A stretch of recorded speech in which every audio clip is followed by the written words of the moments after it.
ఇష్టానుసారంగా రోడ్ల మీదకి వస్తాం, కత్తులు పట్టుకొని తిరుగుతాం, కొడవళ్ళు పట్టుకొని తిరుగుతాం, రపా నరుకుతామని చెప్పి రెచ్చిపోయి రోడ్డు మీదకి వచ్చి ఉన్మాదం చేయడానికి గనక ప్రయత్నం చేసిన ఆ ఆలోచన వచ్చిన ఒక్కసారి గుర్తుపెట్టుకో, ఎవరిని వదిలిపెట్టేది లేదు. ఈ రోజుకి ఈ రకంగా ఫ్లెక్సీల మీద రక్తాభిషేకాలు చేసిన ప్రతి ఒక్కడు రిమాండ్లో ఉన్నాడు. ఈ రోజుకి ఎవరిని కూడా వదిలిపెట్టాం. ప్రతి ఒక్కరిని ప్రజలకి ఎగ్జిబిట్ చేస్తాం. ఇంతకు ముందులాగా ముసుగులేసి బయటకు తీసుకొచ్చే పరిస్థితి కాదు. ఈరోజు ఒక పోక్సోలో చిన్నపిల్ల మీద రేప్ అటెంప్ట్ చేసిన రోడ్డు మీద నడిపించే తీసుకెళ్తాం. నువ్వు కత్తి పట్టుకొని ఉన్మాదం చేయడానికి ప్రయత్నం చేసిన వాడిని కూడా రోడ్డు మీదకి తీసుకెళ్లి రోడ్డు మీద ప్రతి ఒక్కడికి ఇలాంటోడు, వీడు రౌడీయిజం చేస్తున్నాడు, ఇలాంటి ఆడు వల్ల సమాజానికి ముప్పు అని చెప్పి ప్రజలకు చూపించడానికైనా రోడ్డు మీద నడిపించి తీసుకెళ్తాం. అలాగే తీసుకెళ్తున్నాం కూడా. రౌడీ షీటర్ని కూడా ఈరోజు రోడ్డు మీదకి తీసుకొచ్చి మేము నడిపిస్తున్నాం. ఇష్టానుసారంగా చేసుకుంటాము, మాకు నచ్చినట్టు ప్రవర్తిస్తాము, ఎవడో అడ్డొస్తాడో చూస్తామని మీరు అనుకుంటే రండి, మేము చూసుకుంటామని మేము కూడా సిద్ధంగానే ఉన్నాం. మా డిపార్ట్మెంట్ కూడా సిద్ధంగానే ఉంది. ఎవడు పడితే వాడు వచ్చి రోడ్ల మీదకి వచ్చి కత్తులు పట్టుకొని తిరుగుతామంటే చూస్తూ ఊరుకోవడానికి ఈరోజు మీరు కాదు, ఇక్కడ ఉన్నది సిబిఎన్. మళ్ళీ చెప్తున్నా, ఇక్కడ ఉన్నది చంద్రబాబు నాయుడు గారు. ఎట్టి పరిస్థితుల్లోని లా అండ్ ఆర్డర్ విషయంలో రాజీ పడే ప్రసక్తి లేదు. ఈ రోజుకి కూడా మేము చాలా ధైర్యంగా చెప్తున్నాం, క్రైమ్ రేట్ కూడా 4% మేము తగ్గింది.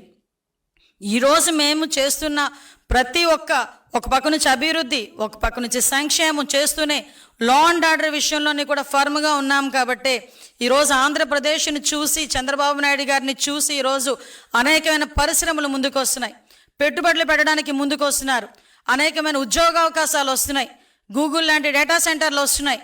ఇవన్నీ వస్తుంటే చూసి ఓర్వలేక నీ రౌడీయిజంతో, నీ రౌడీ మూకలతో ప్రజల్ని భయభ్రాంతులకు గురి చేయడానికి ప్రయత్నం చేస్తే మేము చూస్తూ ఊరుకోవాలా? ఒక్కసారి ప్రజలు కూడా ఆలోచన చేసుకోవాలి. ఇంతకుముందు ఇదే రకంగా ఉన్మాదాలు చేసి అధికారంలోకి వచ్చి బాబాయ్ హత్యను అడ్డం పెట్టుకొని, బాబాయిని హత్య చేయించి దాన్ని అడ్డం పెట్టుకొని అధికారంలోకి వచ్చి ఎంతమంది ప్రాణాలని తీశారో మీకు కూడా తెలుసు, ఎన్ని ఉన్మాదాలు చేశారో మీకు కూడా తెలుసు, ఎంత అవినీతి చేశారో మీకు కూడా తెలుసు. అదే ప్రజలు ఈరోజు 11 సీట్లకి పరిమితం చేసి ఇంట్లో కూర్చోబెట్టినా కూడా తిరిగి మళ్ళీ అదే రకంగా వాళ్ళ తాలూకా కార్యకర్తలను ముందుకు తీసుకొచ్చి సైకోయిజాన్ని చూపిస్తూ ఉన్మాదుల్లో రెచ్చగొట్టి మనల్ని భయపెట్టే ప్రయత్నం చేస్తున్నారు. మేము ఒకటే చెప్తున్నాం, ఈరోజు భయపెడితే భయపడిపోవడానికి మేము ఎక్కడ ప్రజలు కూడా ఎవరు కూడా సిద్ధంగా లేరు. మేము ఒకటే మళ్ళీ చాలా క్లియర్గా చెప్తున్నాం, ఇష్టానుసారంగా చేస్తాం, ఎలా పడితే అలా ముందుకు వస్తాము, కత్తులు పట్టుకొని తిరుగుతామంటే కనుక చూస్తూ ఊరుకునే ప్రసక్తి లేదు. మా పోలీసులు ఫర్మ్గా ఉన్నారు, డిపార్ట్మెంట్ ఫర్మ్గా ఉంది. గౌరవ ముఖ్యమంత్రి గారు చాలా క్లియర్ ఆదేశాలు ఇచ్చారు, రౌడీయిజాన్ని ఎట్టి పరిస్థితుల్లోని అణిచివేయాలని.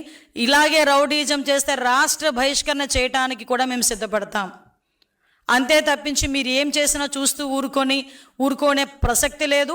ఊరుకోమని కూడా మీ అందరికీ కూడా హెచ్చరిస్తూ, ఇలాంటి ప్రయత్నాలు చేస్తున్న వాళ్ళందరినీ కూడా మానుకోమని వాళ్ళకి కూడా సూచనిస్తూ, దయచేసి తల్లిదండ్రులకి ప్రజలకి చివరిగా ఒక విన్నపం, ఇటువంటి రాజకీయ నాయకుల్ని, ఇటువంటి రాజకీయ పార్టీలని ఎంతవరకు మన మధ్యలో తిరగనిస్తూ మన పిల్లల భవిష్యత్తును నాశనం చేసుకుంటామో ఒక్కసారి ప్రజలు కూడా ఆలోచన చేసుకోవాలి.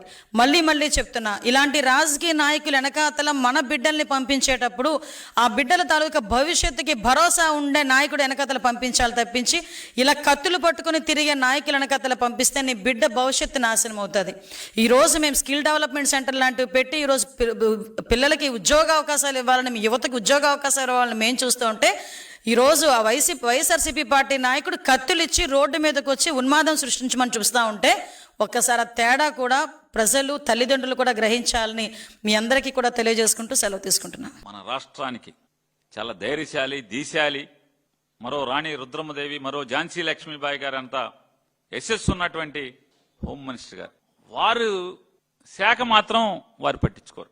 హోంశాఖలో మర్డర్లు అయిపోని, కిరాతకాయలు అయిపోని, అమ్మాయిల్ని చెరిచేయని, చెరబట్టని, చంపేయని, ఆస్తులు లాక్కొని కబ్జాలు చేయని ఇక్కడ ఆవిడ అసలు మాట్లాడరు. ఈ రాష్ట్రంలో శాంతి భద్రతలు దిగజారిపోతున్న పరిస్థితులు భారతదేశంలో కేంద్ర ప్రభుత్వం చెబుతుంది, ఈ రాష్ట్రం నాశనం అయిపోతుందని. అయినా వారేం మాట్లాడరు. నాకు అంటే నేను అడిగాను చాలా మందిని, ఏంటి అసలు హోంశాఖ వదిలేసి జగన్ని దూషణ శాఖ ఇచ్చారేంటి ఆవిడికి? జగన్మోహన్ రెడ్డి దూషణ శాఖ అమాత్యుడు ఏంటంటే, సార్ ఆమెను చూస్తే మాకు పాపం అల్లాడిపోతుంది. ఆ మంత్రి గారు అల్లాడిపోతున్నారండి. ఇక్కడ అలా ఆయన ఉద్యోగానికి పిలుస్తున్నారు అనుకున్నట్టే హోమ్ మినిస్టర్ శాఖలో మాత్రం, హోంశాఖలో మాత్రం, లా అండ్ ఆర్డర్లో మాత్రం ఏలు పెట్టనివ్వట్ల. కనీసం కానిస్టేబుల్ ట్రాన్స్ఫర్ కూడా ఆవిడని చేయనివ్వట్ల. దేనికంటే మామూలుగా వెనకటికి మూర్ఛ వ్యాధి ఉన్న వాళ్ళకి మూర్ఛ బెళ్ళేసేవాళ్ళు. అంటే ఈయనకి మూర్ఛ ఉంది, పడిపోతే నీళ్లు పోయిండి అయ్యి అని చెప్పి రాసి ఉండేది పాలక. ఇప్పుడంటే మందులు వచ్చేసినాయి కాబట్టి మూర్ఛ వ్యాధికి బాగా అవి కనపడతలా.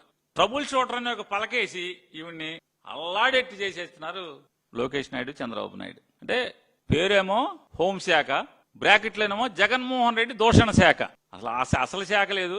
ఈ కొసర శాఖ మీదే పాపం ఆవిడతో ఉద్యోగం చేయిస్తున్నారా మరి ఆవిడకే ఇది ఇంట్రెస్టో మనకు తెలియదు.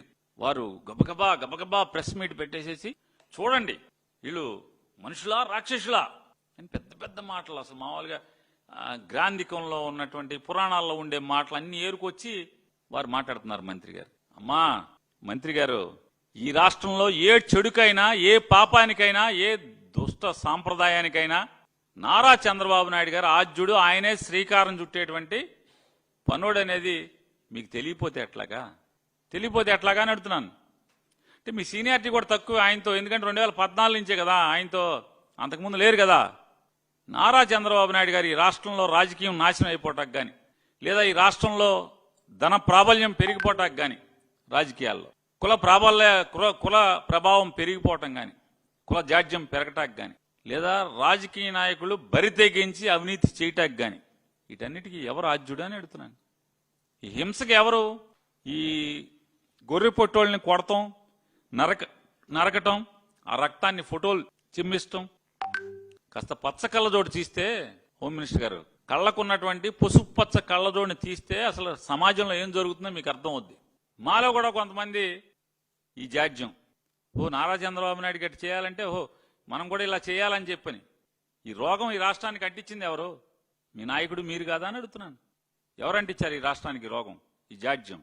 ఆ రోజే గనక వీళ్ళందరినీ పవన్ కళ్యాణ్ గారు, ముఖ్యమంత్రి పవన్ కళ్యాణ్ గారు, ఉంది ఊరికి సైలెంట్ అనమాట, పవన్ కళ్యాణ్ గారు మోకాళ్ళ మీద కూర్చోబెట్టి కాలు కీలు గనక ఇరగదీసి ఉంటే మళ్ళీ మా పార్టీ వాళ్ళు ఎవరైనా చేసేవాడా అని అడుగుతున్నాను. హోమ్ మినిస్టర్ గారు, మీరు దీనికి సమానం చెప్పు. ఎంతమంది మీద కేసులు పెట్టారు? ఎంతమందికి బేడీలు వేసి రోడ్డు ఎమ్మట నడిపించారు మీరు? వీళ్ళకేం పదవులు ఇస్తారా? మీరు సర్టిఫికెట్లు పంపిస్తారా? పచ్చబేళలు పంపించి ఏ ఆఫీస్ కన్నా వెళ్ళండి, టీ ఇస్తారు, వెళ్ళి తాగండి అని చెప్పి చెప్తారా మీరు? ఆఫీసర్లు, కలెక్టర్ గారు తలుపు తీసి వస్తాడు ముందుకి, ఈ బెళ్ళ తీసుకెళ్ళండి, కలెక్టర్ గారు డోర్ తీసి లోపల తీసుకెళ్లి టీ తాగించి పనులు చేసి పంపుతారని మీరు వాళ్ళకేమో బిళ్ళలు ఇస్తారా? మరి ఏమవుతుంది సమాజం? ఒకరిని చూసి ఒకటి కదా. మీ సన్నాసులను చూసి కదా మా సన్నాసులు బయలుదేరింది. తప్పు లేదని కదా, ఇలా చేయాలన్నమాట అని కదా. ఈ రాష్ట్రంలో ఇప్పుడు మా వాళ్ళందరూ కూడా రప్పని ఎందుకంటున్నారు? మీరు ఎర్ర బుక్కు పెడతాను, ఆణి చేస్తా, ఈణి చేస్తా అని వాళ్ళ అక్రమ కేసులు కడతంటే కదా. కడుపు రగిలినోడు ఏం చేస్తాడు? గదిలో పెట్టి పిల్లిని కొడితే పిల్లి కూడా ఎదురు తిరగడం పీకుద్దండి. హోమ్ మినిస్టర్ గారు, పిల్లి పార్టీ కూడా వైఎస్ఆర్ కాంగ్రెస్ పార్టీ జెండా మోసేవాడు చేయలేడా? పిల్లే తిరగబడితే, గతి లేక పిల్లే తిరగబడుతుంది. రూమ్ లో పెట్టి మీరు దాడి చేస్తే బతకాలంటే ఏం చేయాలి? తిరుగుబాటు చేయక ఏం చేస్తారు? అందుకే మా వాళ్ళు అంటే అక్కడ చెప్తున్నాం, ఎంతరా బాబు తప్పు మాట. వాళ్ళు ఏదో తప్పుడు పనులు చేశారని, వాళ్ళు ఎదవల్లాగా పరిపాలించారని మనం ఎందుకు చేయాలి? చట్టం ఉంది, సిట్ ఉంటది. మనకు కూడా గుణశేఖర్ బాబు వస్తాడు, మనకు కూడా కిషోర్ వస్తాడు, మంచి ఆఫీసర్లు వస్తారు. మన దగ్గర కూడా ఐపీఎస్లు రిటైర్ అయిన ఆఫీసర్లు అడ్వైజర్లుగా వస్తారు. చట్టం మేరకు అందరినీ శిక్షిద్దాం, తప్పులు చేసిన వాళ్ళందరినీ. ఎవరు హింసకి వాళ్ళని చూసి మీరు చెడిపోబాకండి, కడుపు రేగిలి తప్పుడు పనులు చేయబాకండి. శాంతి భద్రతల్ని కాపాడదాం. గుణశేఖర్ బాబు, లేకపోతే అశోక్ బాబు, కిషోర్ బాబు, ఇట్లాంటి బాబుల్ని పెట్టుకుని సిట్లో ఖచ్చితంగా చట్టం మేరకు, చట్టానికి లోబడి బిఎన్ఎస్ఎస్ కొత్తగా వచ్చినాయి కదా, వీటన్నిటి ద్వారా తప్పకుండా అణిచివేద్దాం. పాపాత్ముల్ని, తప్పులు చేసిన వాళ్ళని, దుర్మార్గుల్ని చట్టం మేరకు శిక్షిద్దాం. అయ్యా వైఎస్ఆర్ కాంగ్రెస్ పార్టీ జెండా మోసేవాళ్ళారా, వాళ్ళని చూసి మీరు తప్పుడు పనులు చేయబాకండి, తప్పుడుగా మాట్లాడబాకండి అని రిక్వెస్ట్ చేస్తూ, అట్లాగే నేను అడుగుతున్నాను, రామారావు గారి గురించి మీరు మాట్లాడారు కదా మేమేదో అని. మందడం రాముడు గారి పొలం లాక్కున్నారు, మందడం రాముడు గారు ఇల్లు లాక్కోబోతున్నారు. మందడం రామన్ గారు ప్రాణాలు కూడా లాక్కున్నారు కదా, దానికి మాకేం పాత్ర? మేమేం రాజకీయం చేశాం? మీ పెమ్మసాని గారు, మీ ఎమ్మెల్యే గారు వెళ్తే ఆ ఇంట్లో వీళ్ళు ఏం మాట్లాడుతున్నారు? ఇంకెవరిని చంపుదామని వస్తున్నారు అంటే అది కూడా మేమే రాజకీయమా? లేదా వాళ్ళ ఇంట్లో వాళ్ళు రాజకీయం చేస్తున్నారా? పోరున విలపిస్తున్నటువంటి వాళ్ళ కుటుంబ సభ్యులు రాజకీయం చేస్తున్నారా? ఏమన్నారు మిమ్మల్ని? ఏమన్నారంటున్నా? మరి అక్కడ మాట్లాడొచ్చు కదా. పెమ్మసాని గారును ఎమ్మెల్యే గారు నెవర్ మైండ్, ఏడిస్తే ఆడవని కానీ రాజకీయాలు చేస్తారేంటి, మా మీద మాట్లాడతారేంటి అనాలగా. ఎందుకు అనరు? వైసీపోడు లోకువ. 10 ఛానల్స్ ఉన్నాయి, 2 పేపర్లు ఉన్నాయి, మీరు ఏది వాగినా రాయటాకి చూపించటాకి. కాబట్టి మీ ఇష్టానుసారం మాట్లాడతారు.